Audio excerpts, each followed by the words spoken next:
It is so good to see you. I want to thank you for making it a priority to be here as we enter into the most important week in the calendar for Christians. Good to see the balcony crew there up early and high and lifted up. As we jump in this morning, I want to tell you a story about a guy that you may have seen on the news a few weeks ago. I've got a picture of him and his oldest son.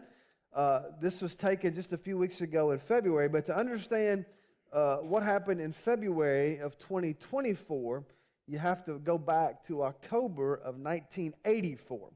On October 30th, 1984, just off North Piercy Street in North Philadelphia, there was a fire that broke out at 3:30 in the morning. As the fire progressed, the 4 people inside the house that caught on fire eventually had to jump out of a second-story window to the sidewalk below. And one of the people in the house, a man named Charles Harris, later died from his injuries, including third-degree burns that covered much of his body. The police, because of the death, the police launched an investigation that soon led them to identify Harold Staten, the guy you see in the glasses, as their main suspect. The reason that they identified him was that a couple hours before the fire broke out, Mr. Staten and Mr. Harris had gotten into a very heated argument over a missing can of bug spray that was valued at $14. The detective leading the investigation thought that might be enough motive for someone to intentionally start a fire. He also then found an eyewitness who, for a small fee, would testify that she had seen Mr. Staten in front of Mr. Harris's house just a few minutes before the fire started. That's all it took for the district attorney in Philadelphia to charge Mr. Staten with second-degree murder, arson, and a whole list of other charges. During the trial, they brought in an expert witness who was supposedly an expert in fires, who testified about all the different accelerants that Mr. Staten had used and how he started the fire in a way that he knew would progress and quickly engulf the home. During the trial, there were accusations of witness tampering, planted evidence, even false testimony. But despite all the questions, the jury found Mr. Staten guilty, and the judge then sentenced him to life in prison without the possibility of parole. Fast forward to 2014.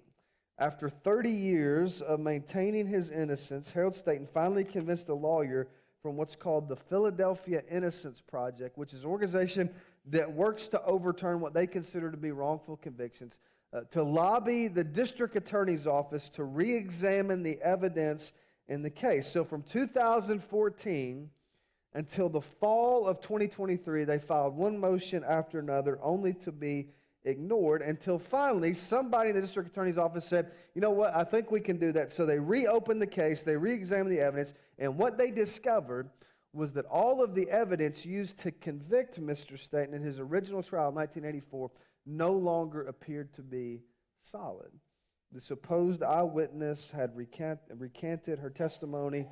The detectives admitted to paying off the witnesses, and even the prosecutor admitted to rushing to trial. The biggest red flag, though, was when independent fire experts went back and examined the evidence from the fire, including the expert testimony that was offered at the original trial. They found no evidence of arson. It was then, in conjunction with each other, the district attorney's office released a statement that said this: fire investigation experts for both the defense and the Commonwealth independently concluded that the tragic fire that led to Mr. Staten's conviction should have never been classified as arson. Not only was Mr. Staten wrongly convicted, but it's likely that no crime ever occurred. And so, on February the 5th, 2024, Harold Staten was released from prison, not just for a crime that he did not commit, but for a crime that never even happened. Here's another picture of him and his legal team celebrating his release. Now, with that in mind, I want you to turn, if you have your Bible, to John 18. For the last few weeks, we've been in this series titled The Week the World Turned, and we've been doing a day-by-day examination of the last week of Jesus' life. So last week, and if you're here, We looked at his arrest in the Garden of Gethsemane that took place late Thursday night, early Friday morning.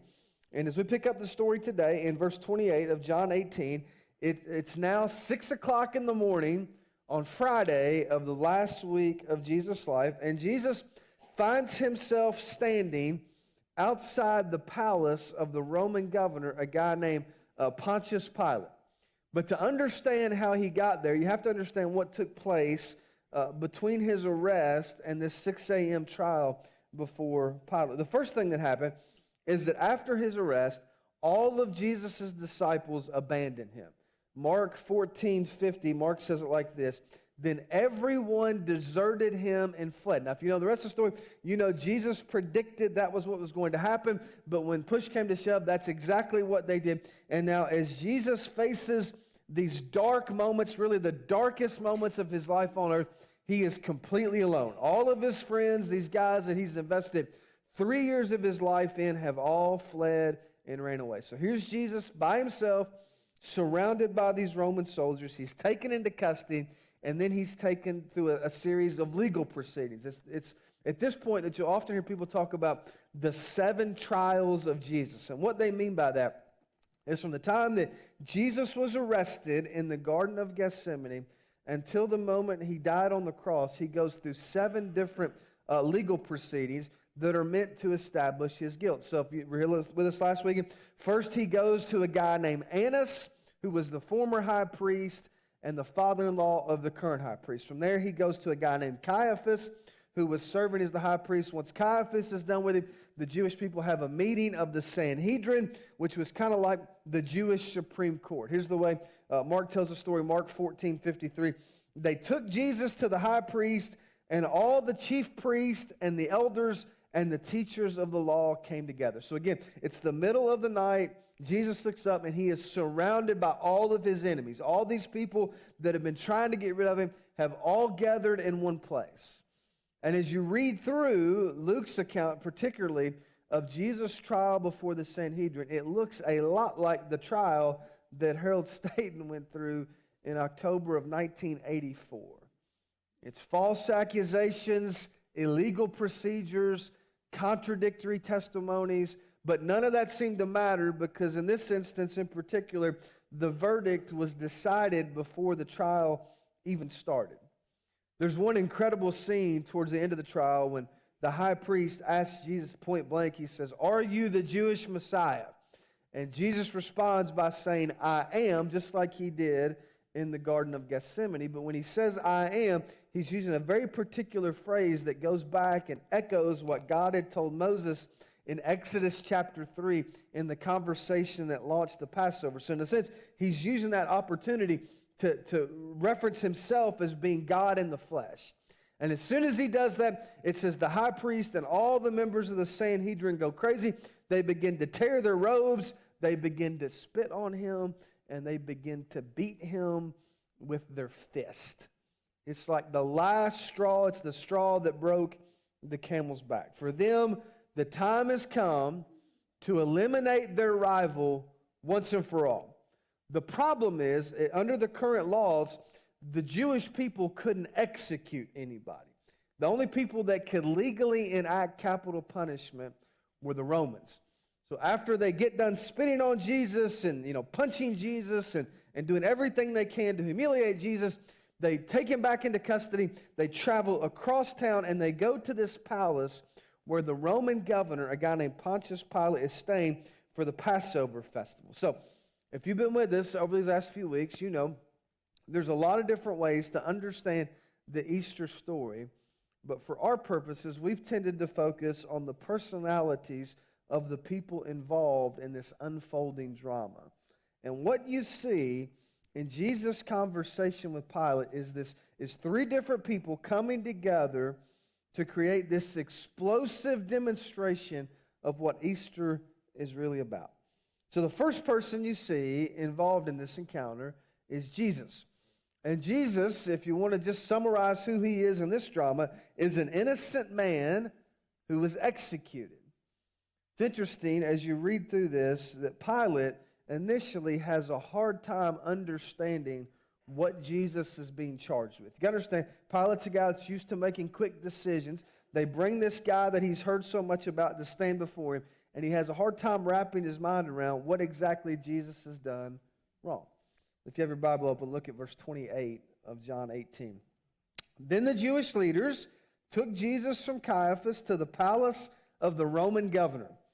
By now it was early morning, and to avoid ceremonial uncleanness, they did not enter the palace because they wanted to be able to eat the Passover.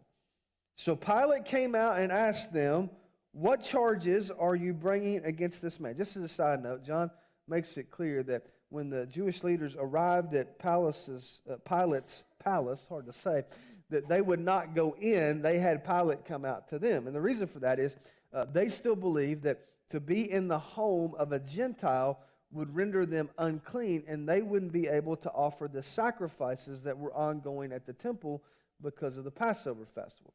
So here are these guys, keep in mind, who are obsessed with, following all the rules, making sure they don't get their hands dirty. They don't want to do anything to be unclean, while at the same time they're conspiring to murder the Son of God.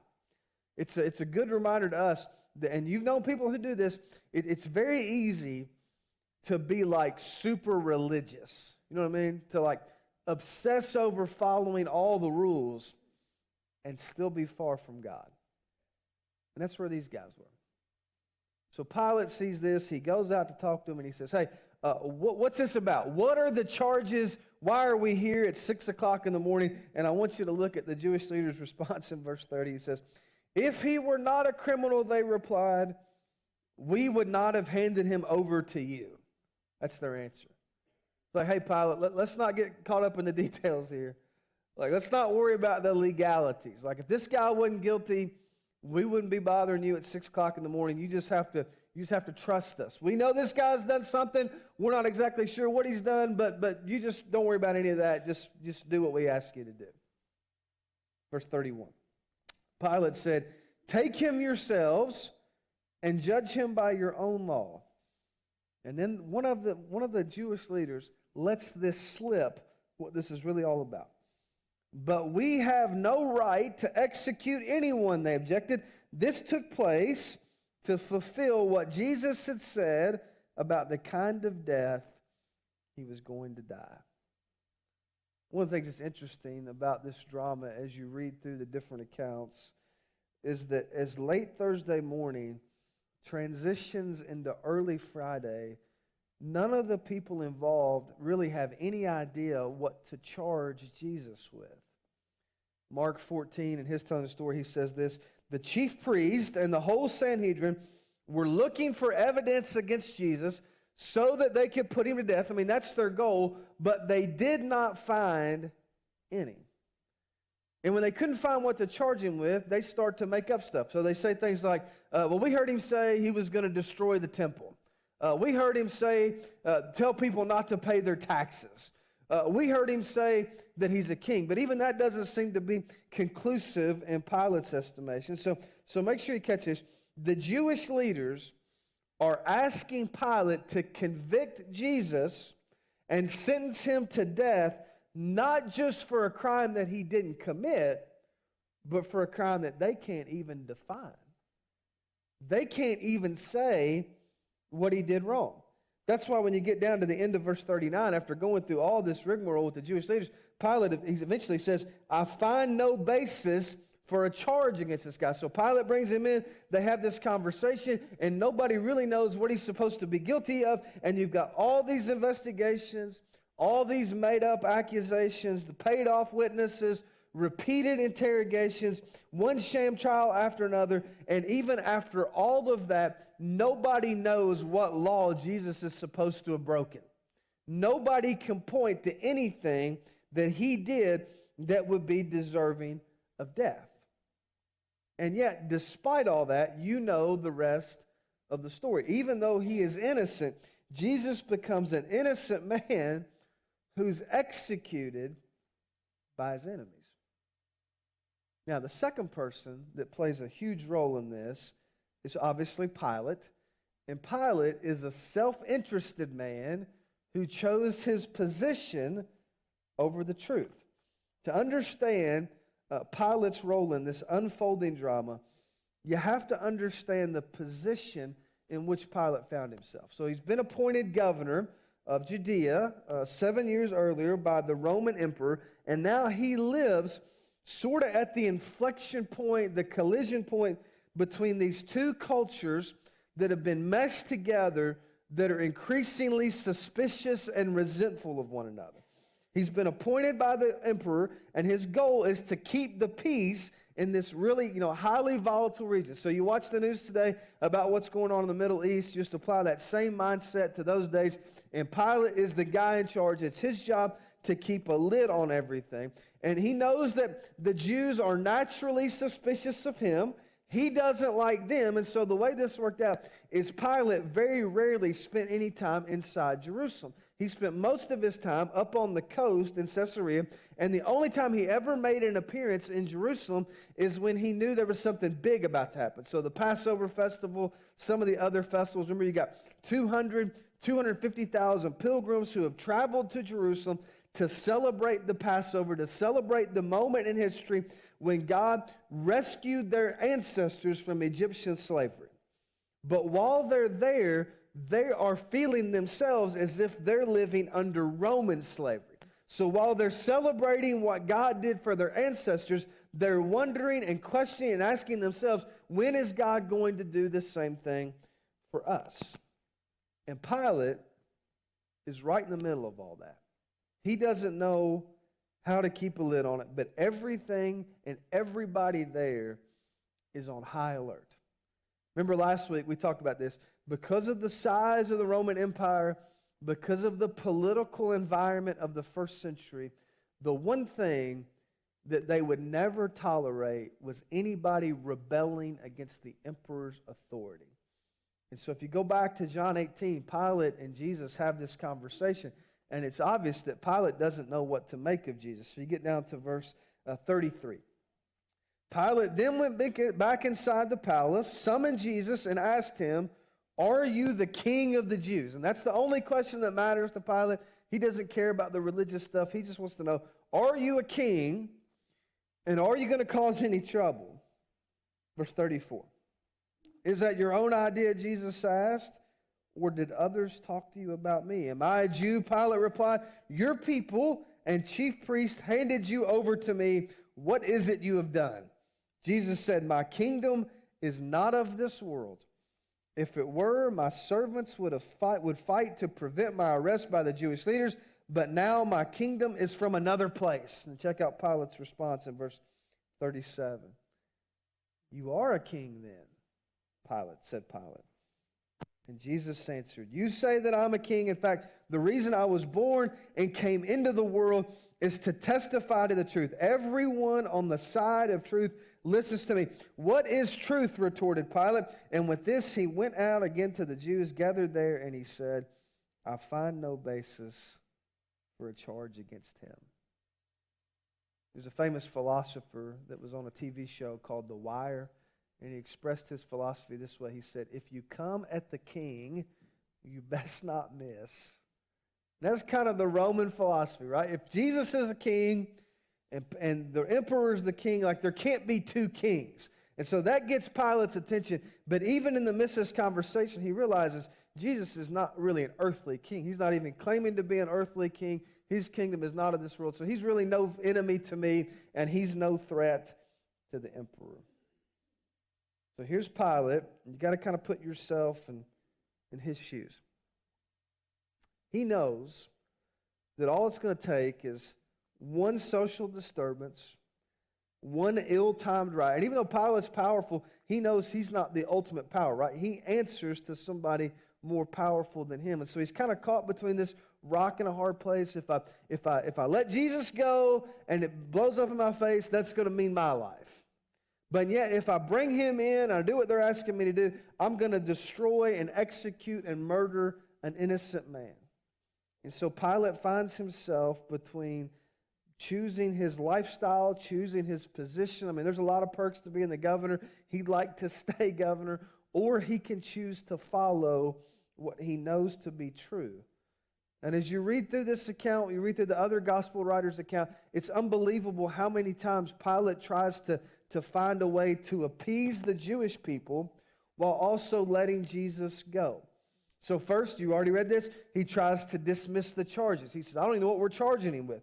Then if you keep reading, he goes on, it turns out there's a low-level king named Herod who's just across town, who's also there to celebrate the Passover. And he says, well, maybe I can send him over to Herod.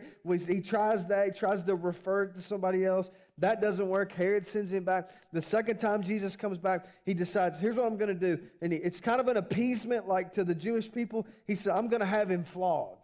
If you know anything about flogging, 80% of the people who were flogged in the ancient world never survived. I mean, it was just this incredibly intense, incredibly painful process. And he thinks that if he does that and he punishes Jesus and he almost disfigures Jesus, he beats him so bad, that maybe that will satisfy his enemies.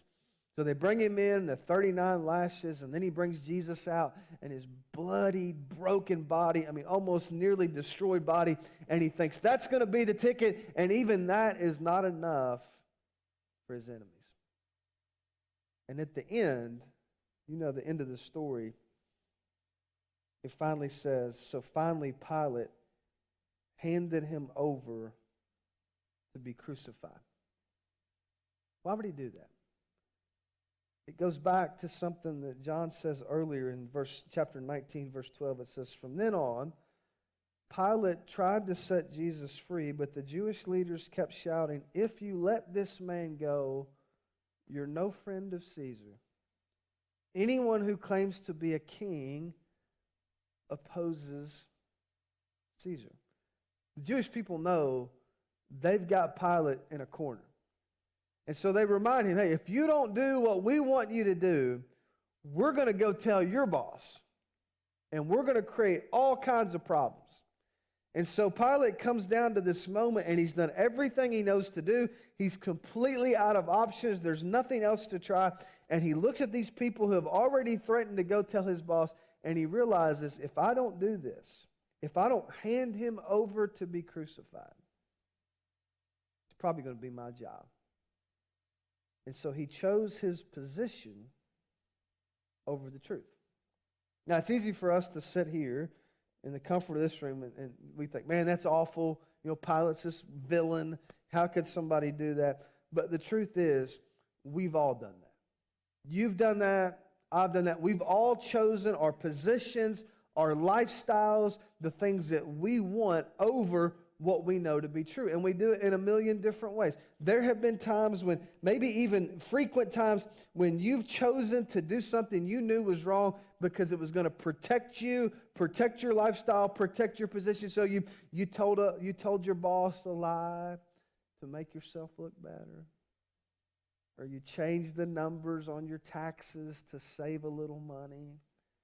Or you padded the expense report at your job to make a little money. Or maybe you cut a deal that you knew was dishonest. You did something you knew was unethical, or you simply chose to follow a path that you knew was going to take you further from God instead of closer to God. And that's exactly what Pilate did. When the moment of his decision came, he made the same choice that a lot of us make. He chose himself and his interest over what he knew to be true. Now, there's one more guy that's mentioned in this story, and he may represent where you find yourself this morning. His name, his name is Barabbas, and he represents a guilty man that went free. So I mentioned earlier, Pilate, throughout this narrative, is doing his best to find a way to appease the Jewish people and let Jesus go. So he sends him to Herod. That doesn't work. He has him flogged. That doesn't work. One other thing that he tried, and you read about this in verse 39, is he tries to do a prisoner swap or a prisoner release. And he makes this devastating political miscalculation. So you get down to verse 39 of John 18. And John mentions this really unusual tradition in which during the Passover festival, the Roman governor would release and pardon one political prisoner to the people. And the idea was, if you can let the people pick, right? If the people come in and you say, who would you like to see pardoned? And you do it, that would be a way of like turning the heat down on the resentment and the conflict between the Jewish people and the Romans. The idea was they'll be so appreciative of what we've done that we can get through the rest of the week without any upheaval. So in this sense, let's keep in mind, Jesus has already been taken into custody. He's already a Roman prisoner. And Pilate sees one last opportunity. And so he says to the people, hey, we're going to release a prisoner. And in his mind, he remembers what happened the previous Sunday when Jesus rode in and he heard the reports of the people lined the streets and they waved the palm branches and they welcomed him as the king. So in his mind, he's thinking, of course, the people are going to pick Jesus. That's not what happens. Verse 39 of John 18. But it is your custom for me to release to you one prisoner at the time of the Passover. Do you want me to release the King of the Jews? They shouted back, no, not him. Give us Barabbas. Now, Barabbas had taken part in an uprising. Now, we don't know how they did it, but somehow over the course of that week, the Jewish religious leaders convinced the people in the crowd, the same people who days earlier had welcomed Jesus as a king, somehow they convinced them that when the moment comes, don't ask for him, ask for this other guy, ask for this well-known criminal named Barabbas. And that last line is so important.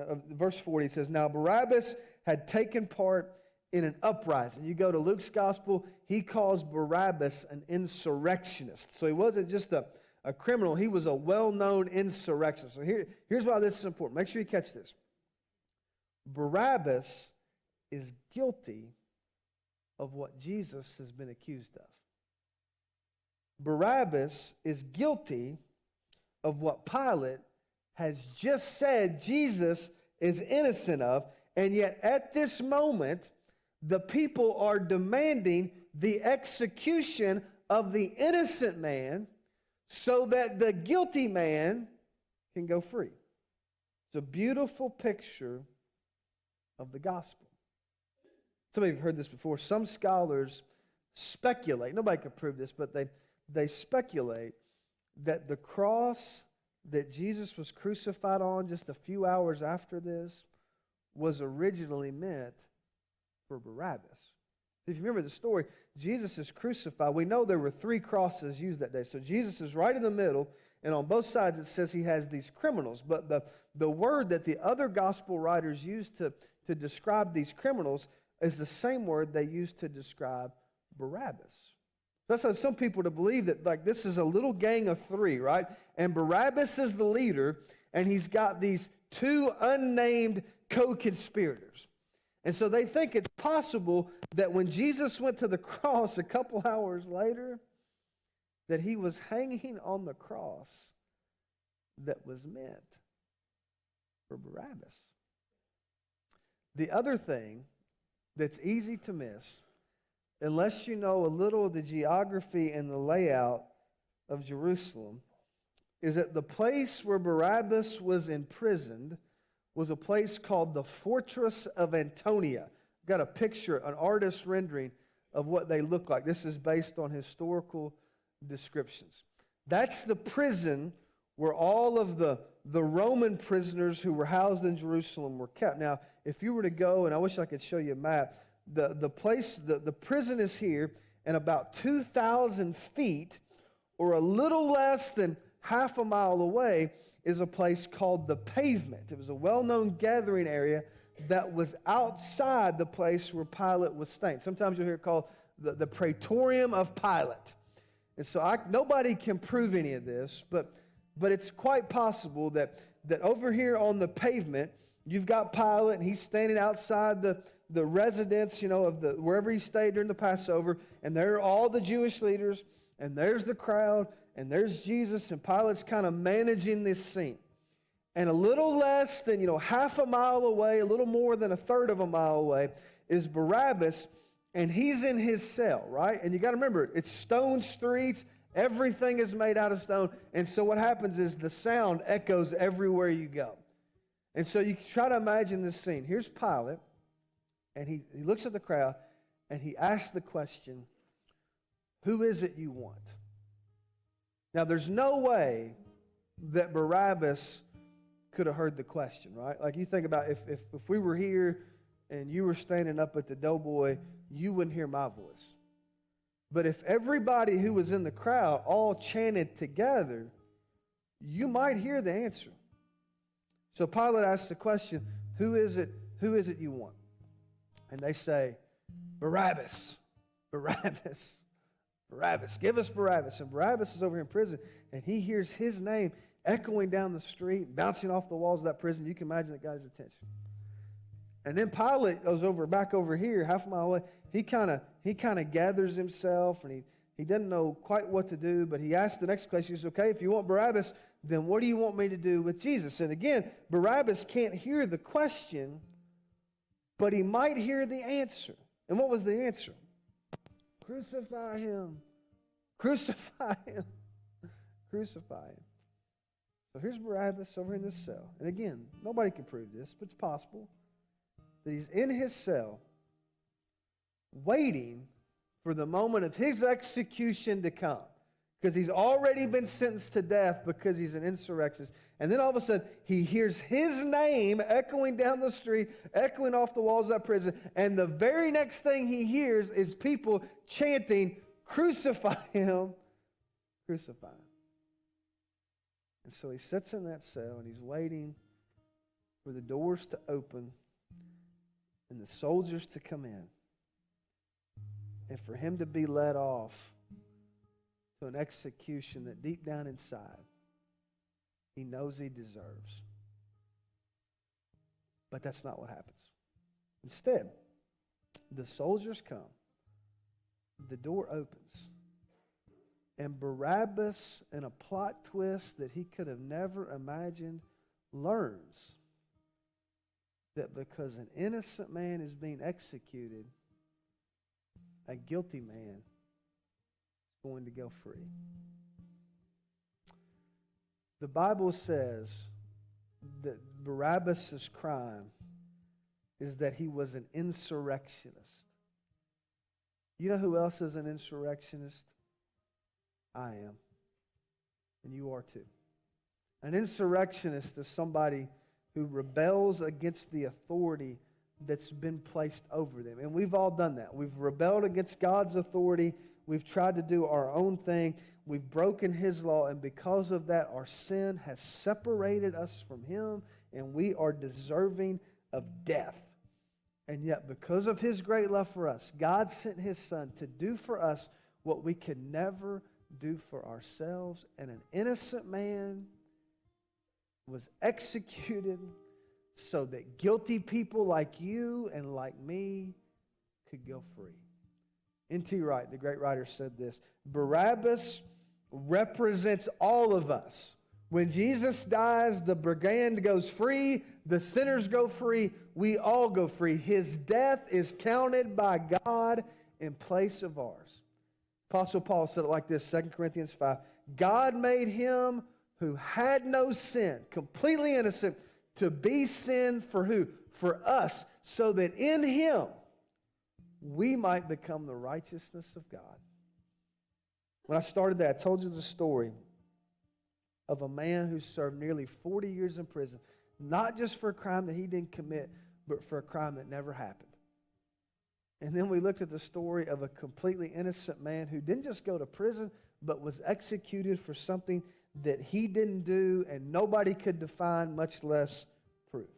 And both those stories, man, they leave you scratching your head, and you think, how in the world could something like this happen? But as interesting as those stories are, honestly, it's hard for me to relate, and I bet it is for you too. Because here's the deal. It's very possible that you've been accused of something that you didn't do. But as far as I know, nobody here has ever gone to prison for a crime they didn't commit. And I know you've never been executed, you've never been crucified for something you didn't do. But do you know who represents us in this story? Barabbas. Because just like him, all of us are guilty. We are insurrectionists who want what we want. And in a million different ways, we push back against God's authority over our lives. That's the bad news. But the good news is that because an innocent man died, guilty people like us can live. I want you to stand with me. We're going to sing a couple final songs together. If you want to pray with someone, you have questions about what you should do, if you need to, if you're ready to make a public decision to put your trust in Christ, to be baptized into Christ, whatever you need to do, I'm going to be sitting right here on this front row. And if you want to talk to me about anything or make any kind of decision, join the church here. I want you to leave your seat while we sing these songs and meet me up here on this front row.